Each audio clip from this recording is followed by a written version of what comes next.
Hello, welcome to the Coach Kuria Show. We are excited to be having our second season, and today we are joined by wonderful, wonderful people.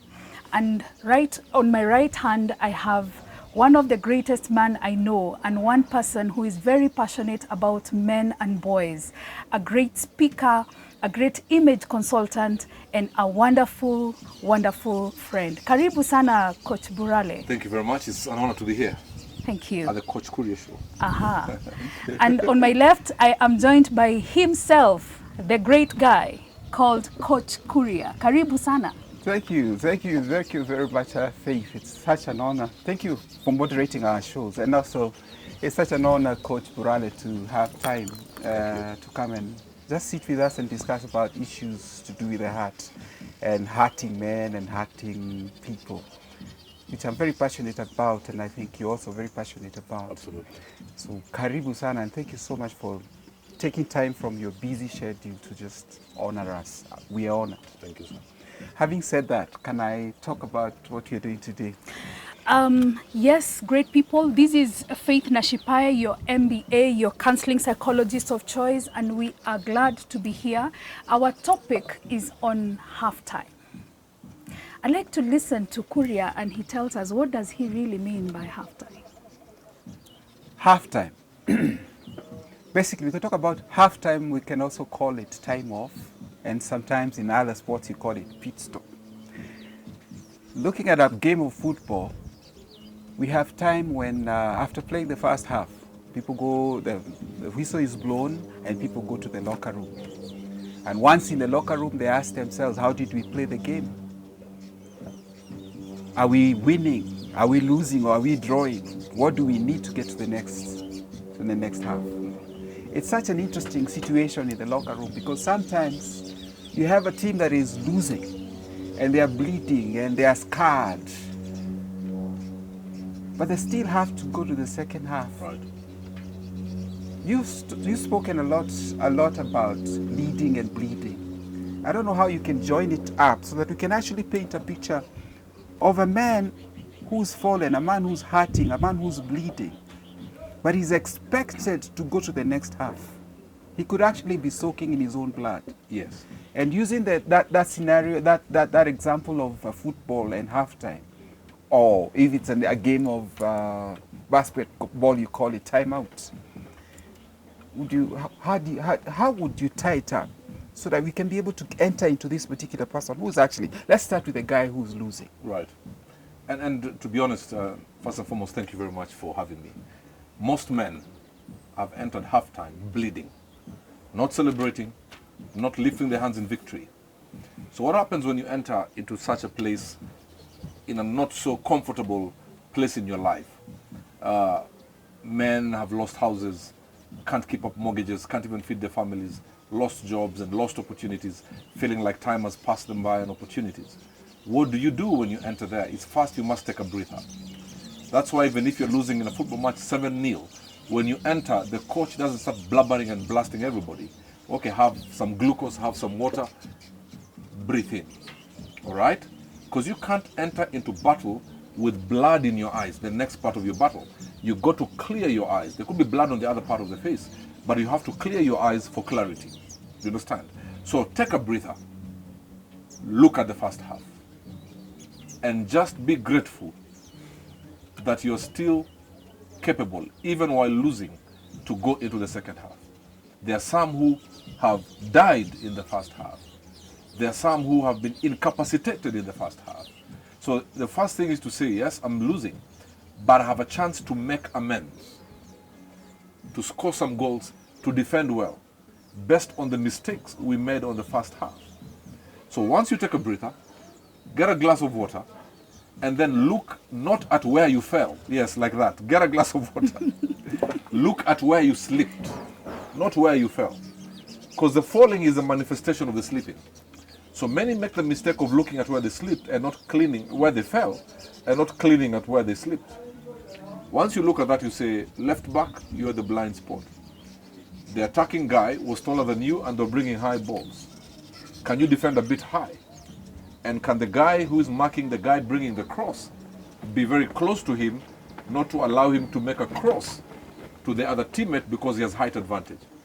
So look at the mistakes and then start seeing at where you make the amends. Wow, I like that. And you're talking about teamwork. You're talking about the back. You're talking about the defending and all that kind of, in the game. That's really what happens in the game. Yes. But in life, really, football and many other games cannot actually match up to the game of life, because the game of life is individual. I am the person who's going to face my wife after losing. I am the person who's going to face up with my kids and tell them, guys, you cannot go to that particular school this particular time because I've lost my job. I am the guy who's bleeding in my own blood, and probably, and maybe I'll talk to Faith, I'm bleeding all over and I'm passing blood to everyone around me. How does it feel in such circumstances where I am bleeding, I'm more bleeding, and I'm bleeding on me also? The reality of many wounds is that people don't get to see them, so they don't get to realize that they are bleeding. There's a difference between knowing that I am bleeding and a difference of and not knowing that I'm bleeding. So people who are looking at you can see that this person is injured and bleeding, but you are in denial, or this person who's bleeding is in denial, so they cannot see that they're bleeding. And that is now where the effects of these wounds get to hurt or harm the people around you. But coming back to halftime, when someone hits halftime, it is when you have assessed and understood that, yes, I'm not doing very well. Many times, it starts with a serious fall down. Someone crashes, it's a complete meltdown, and you can't handle things. And then you realize, I need to take a step back. I need a step out. I need some time out, so that I can be able to assess these things in a different way, look at them from an objective point of view, and then be able to go back and address issues. When it comes to the issues of life, I know it is totally different from a ball game.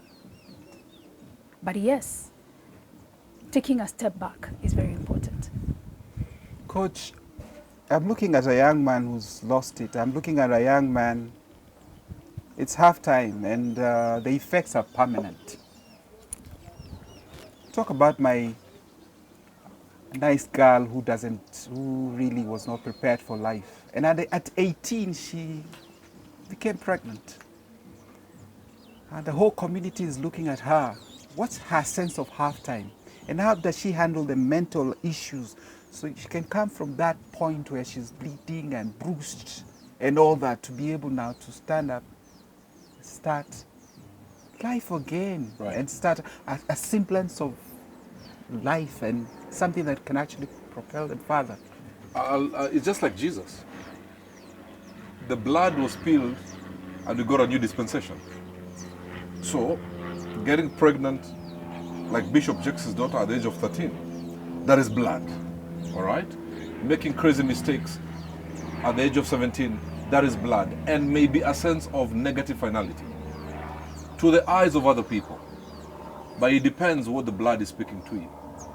Now, like you that. can say, I have bled, I will learn. The blood is speaking to me. The blood now is telling me I'm pregnant at 13. I need to be responsible at 13. Mm-hmm. While others are now playing with toys and going for party after party, for me, I have to be responsible. Then the public is ostracizing you. The public is saying all sorts of things about you. And then you take a different angle and say, it means I'll just mature up before people, I'll mature up faster than people my age. And that is why, and allow me to use Bishop Jackson's daughter. Mm-hmm. That is why at her age now, she can speak to 60,000 people. And the baton is passed. Yes, and 60,000 people who are 40 years older than her, mm-hmm, and they will still listen to her. Mm-hmm. Now, she would have chosen one of two things. Mm-hmm. To sink in depression, mm-hmm, or to swim and get to the other side of the shore. And that's why somebody who's watching us, mm-hmm, right now, mm-hmm, is saying, I'm in that situation. Mm-hmm. I got pregnant, my father said, I'll not pay school fees for you anymore. Mm-hmm. I got pregnant and everybody is making fun of me. Mm-hmm. But be deaf to some of those things. As long as there's blood running through your veins and your heart is still beating, it means you have a chance at life. What eyes are you looking at? Coach, Yes. I'm very sensitive about single ladies, especially in our churches, and the demand that is brought on them right now. I look at a lady and it looks like she's carrying a very big bag, with a lot of weight.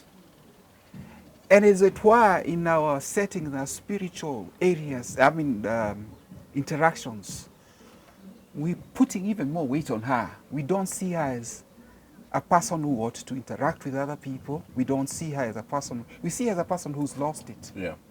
It's easier on the men. But sometimes the single ladies, I don't know what you talk to this single lady. Or they're even seen as danger to the congregation, because people interpret them as people who are going to break their marriages and all those other things. So the society is also not kind to this woman who's a single mother, but she has hit her half time. How does she move on? I think first, allow me to speak to the church. Sometimes you're too religious. Before I even speak to the single ladies, the church should understand the heart of God. We don't seem to understand the heart of God. That's why single ladies who we think are of marriage age, and we look at them and every single lady seems to be Jezebel. Every single lady will take people's husbands. A man talks to a single lady after church and maybe it's just a casual hello. The wife is looking like, hey, what are you doing? So the single ladies have felt left out. Divorced people have felt left out. Widows have also felt left out. I'm talking about widows in the golden age. I call them the golden girls of a certain age. Nobody talks about them. You understand what I'm saying? So once the church gets the heart of God, then we'll be okay. The single ladies should not be put under pressure. Because that is the reason I've talked to many who ended up getting married, but to the very wrong person because of the pressure not to be single. Now, Coach Kuria, it appears as if being married is a trophy for heaven. That's biblically incorrect. But it's a social need, of course. But one lady told me, I saw all the red flags, but they appeared purple because I was desperate to get married. I wanted to belong in the church community. I wanted to be invited in people's homes for the Bible studies. I wanted to be invited to speak at the altar. I wanted to be invited to lead the service. So the single ladies there's nothing abnormal with you. And maybe even it's taking time for you to get married because the man is still being panel beaten. Maybe what you carry is so heavy that God cannot just allow a small boy who does not know his calling to come near your space. So don't look at it as if you have been rejected by everybody. Look at it that you carry the weight of glory, that the man you need to birth, because the woman births the man in vision and prayer. The wailing woman must be a man of substance, must be a man who understands his garden. But we have made them feel like, okay, so which curse are you operating on? You understand? Which married man did you sleep with? These are the repercussions of your sin. So single ladies also, but also let me speak to the single ladies. This might be a bit tough. when you're single, and don't also be too spiritual. You know, a man says, can I take you to a date? And you want to go on a 40-day fast. You understand? Or let me pray for 40 days. And then after 40 days, your intercessor prays for another 40 days. That's 80 days. And then your Bible study, another 20 days. 100 days are gone. And you need the Holy Spirit to confirm. The people in your intercessory group will be inviting you for their wedding. You know?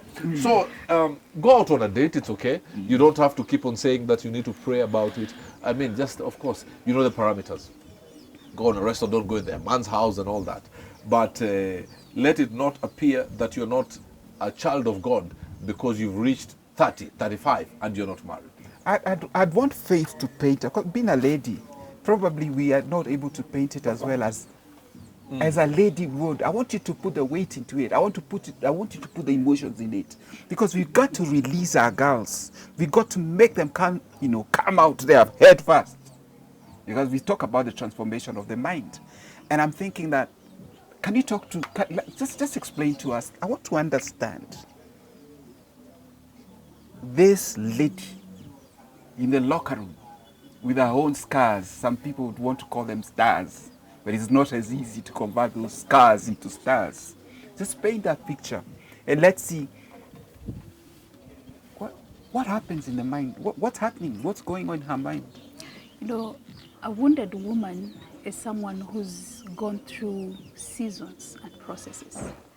And this lady is more cautious than the person who's meeting the world the first time.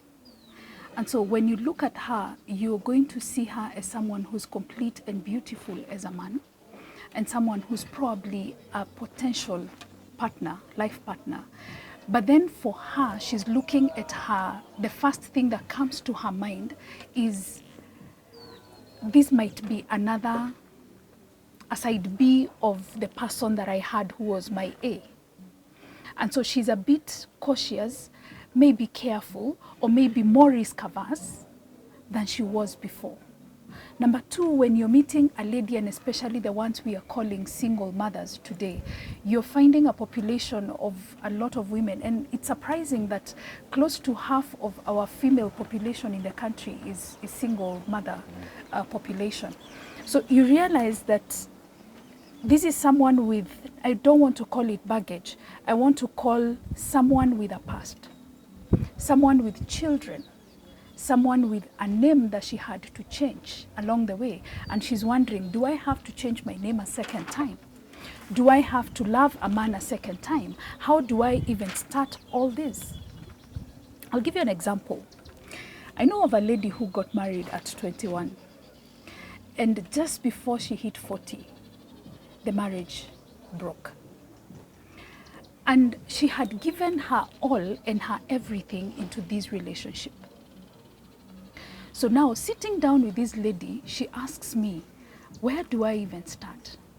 One, I didn't know how to date because, I mean, at 21, how do you even start? That's a young person.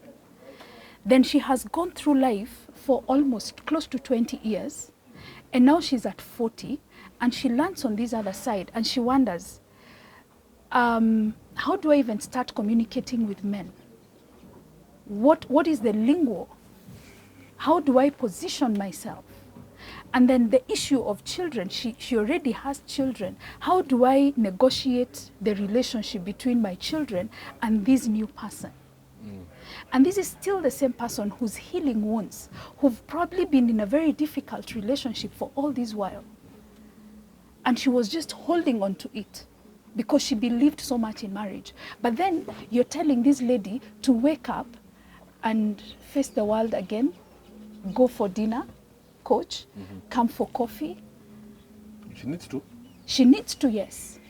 But she needs to also sit back and heal herself. Absolutely. The main thing is healing, because many times we move from one place, we jump from the frying pan into the fire because we are not very clear of what we are, what we portend. This is someone who was hidden under maybe the canopy of a husband. So she was never able to understand herself and blossom into a complete flower. So she needs to go back and find out, who am I? What am I made of? What are these wounds? What do they mean to me? How do I heal them? And one of the things I tell women is close in during the season of breakup. And as you close in, search inside, find yourself, seek healing in whatever way that you can. Once you are through, and I think that is what Coach is saying here, that work on yourself and keep praying as the man is being prepared. Because it is a process. I mean, I am broken. So how do you pick a broken shell? Yeah. And you're trying to pick 2 pieces and 3 Right. pieces, and you're also a broken shell. Absolutely. People need to heal. Otherwise, they are going to get into problems. Let me look at the first side of Coach. Yes. And I'm thinking that if you look at our intercessors, our team of prayers, basically we have there are a lot of ladies and women in that particular team. Yeah. And how does intercession, prayer, getting back and bouncing back to this game of life, blending and, I think sometimes we overdo these things. Absolutely. I mean, you can't pray for 24 hours a day, 7 days a week about the same issue. When you pray, the Lord gives you the answer, and then you act upon it. But we have been killing demons of divorce, of breakup, from January to December. Surely, at some point, you need to start going out on a date. And there's a part we have to play. Even us as preachers, when we are to preach on a Sunday, we go into the place of prayer. But study is ours. You have to study the Bible and look at then and now, how does it apply? That is our place after praying for clarity. So even intercessors, you can't be an intercessor for 10 years and you're still praying for marriage. Even you as an intercessor. I mean, you have to look at yourself. God does not work in isolation. God works, you act. You understand? Even Abraham. Faith has to be followed by action. Absolutely. Abraham was told, this time next year, you will have. There's a time. But he had to take the wife to the bedroom. And not for prayer. Let's get out of marriage issue and talk about how this particular fallen person, this particular person who's nursing the wound, would try and now define what success is. I mean, how, because success is it's different from, you know, to different people. But there might be something. What would you call? How would you help them define success? Okay. Defining success is looking at what you have and seeing beyond the pain and the scars. Taking a SWOT analysis of yourself and your environment and finding out, what are my strengths? What were my strengths when I started? Where am I today? What are my opportunities? How do I make good of my opportunities? What are my weaknesses? What makes me vulnerable in my current situation? And as you do all this, as you do the SWOT analysis, you're also trying to find out, what is this that I can do better? There is always a great story in every pain. But we don't look at it that way. We look at it as pain and we allow ourselves to be depressed over the pain that we are going through. But the reality of life is that people are made through difficult situations.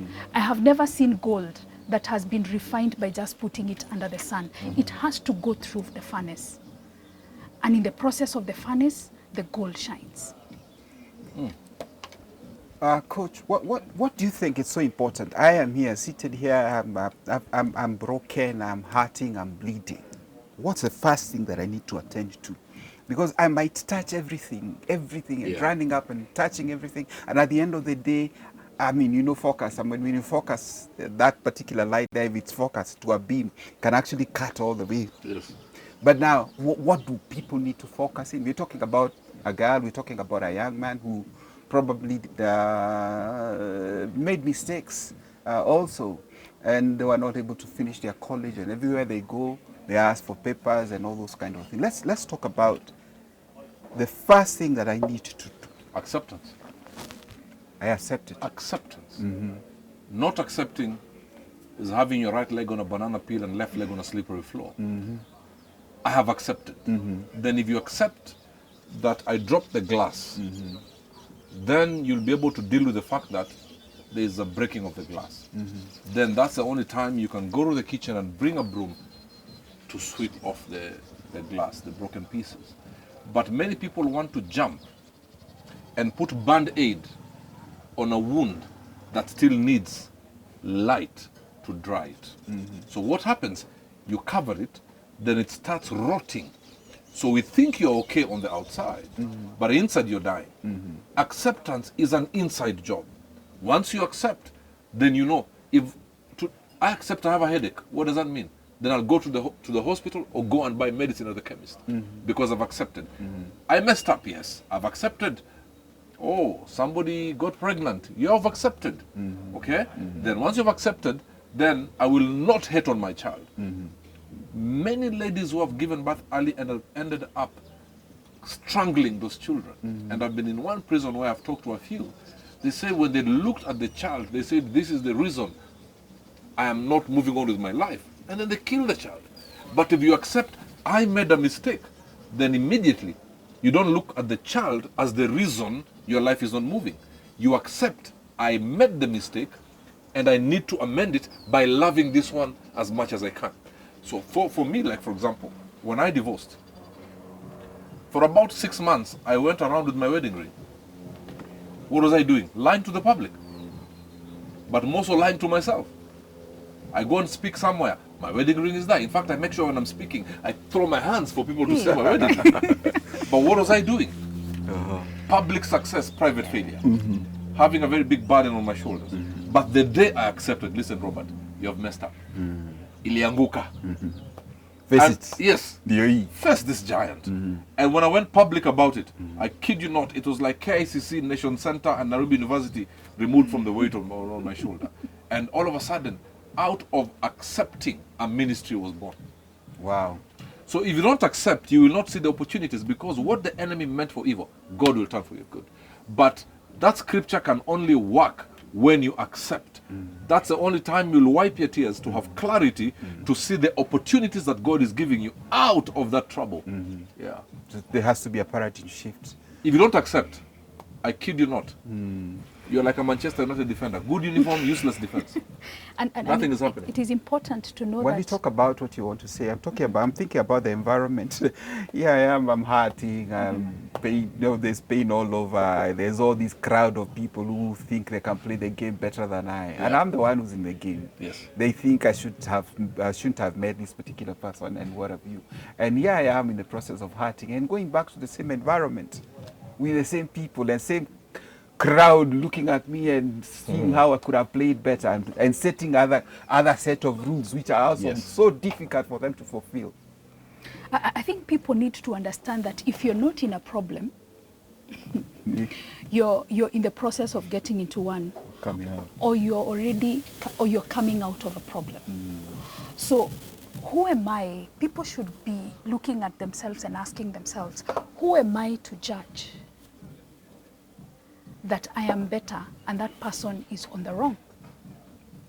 Because in life, it is just a matter of time that you fall on either of the three.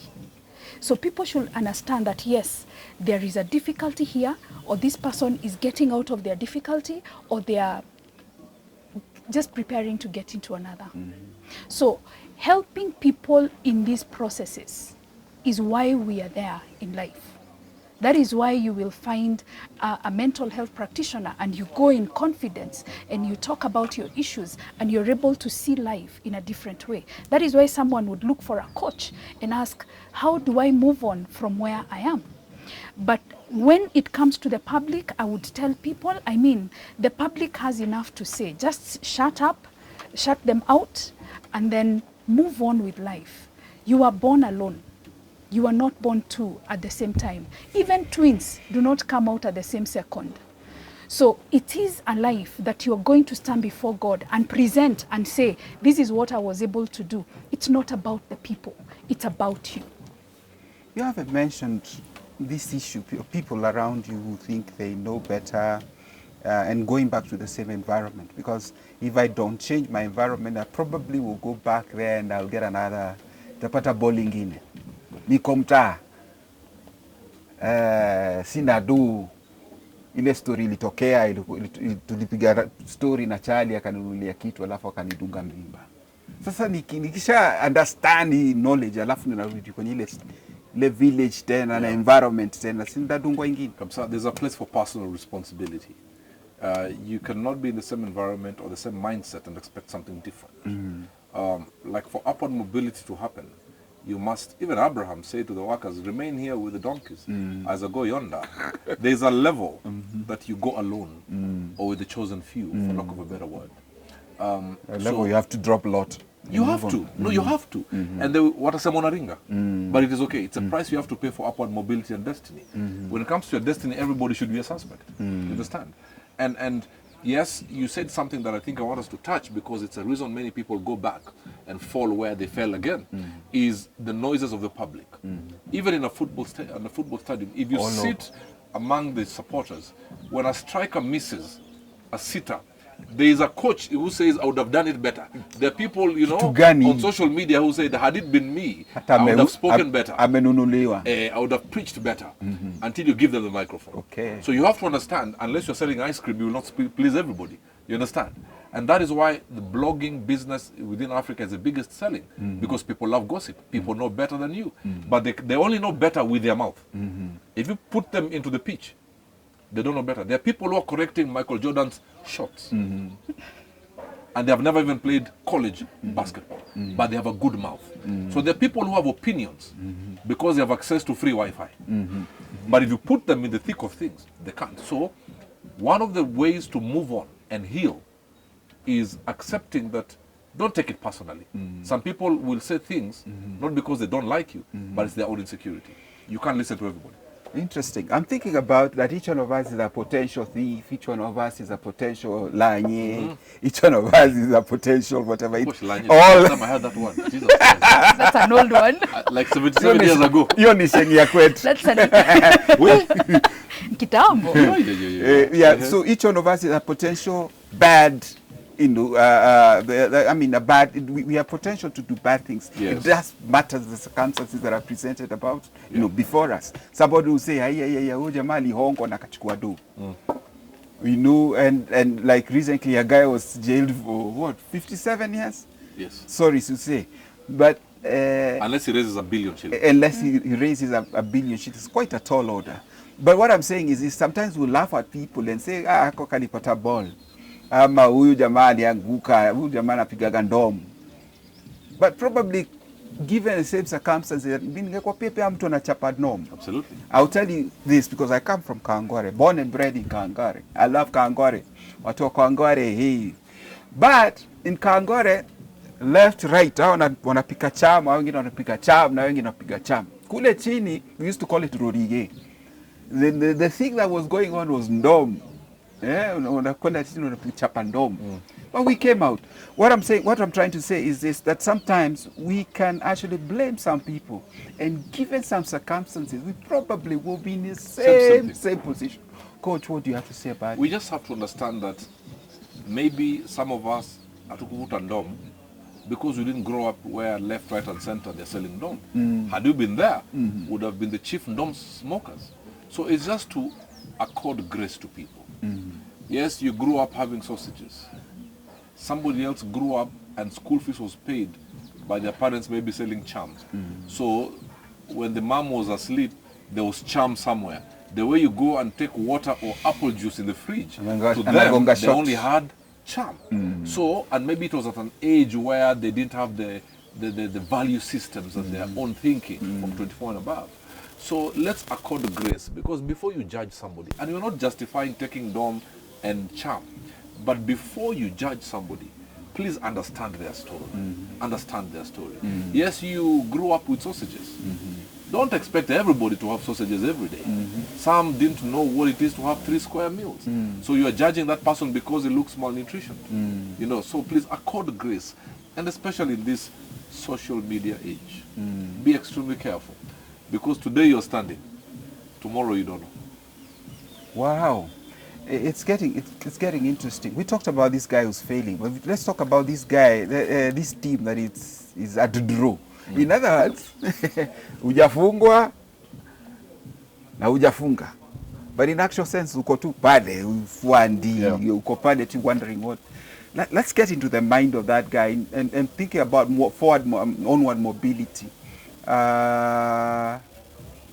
Being lacking significance. You're actually there, somebody who has no influence, so somebody who's just sitting there, very, very comfortable. And this particular being on the fence, it's very safe, by the way, isn't it? It is safe, but I think it is important that people know that we all have a responsibility to become.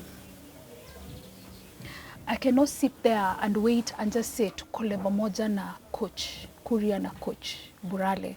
Kukula. So tuko level moja, so Chicken, tuko fiti. I'm waiting for chicken, guys. I'll tell you on air right now. Food has been ordered. It has not come. Me, I'm just smelling the food. Go on. While at it, we want to tell you that Mbuzi Manch gives you the very best. I tell you, coach, if you have Mbuzi from Mbuzi Manch, and I know you play golf here. I play golf here. I eat here a lot. So you know how. Oh, it's fun. So give a good word, because these guys are good. Man, the samosa, the mbuzi samosa. Let me tell you something. Oh. After you play golf with my boys here, the food here speaks to you. It calls you by all your names, plus your nickname. By the time I'm on the last hole, we're about to putt here, I just hear Burale. Burale, burale. No, the food is absolutely fantastic. The service is even better, to be honest. And I'm not just saying it because you are here. The truth of the matter is, it is fantastic. We need to wrap up. Well, yeah, we need to wrap up because we need to eat some mbuzi and some nice kachumbari. I can't wait.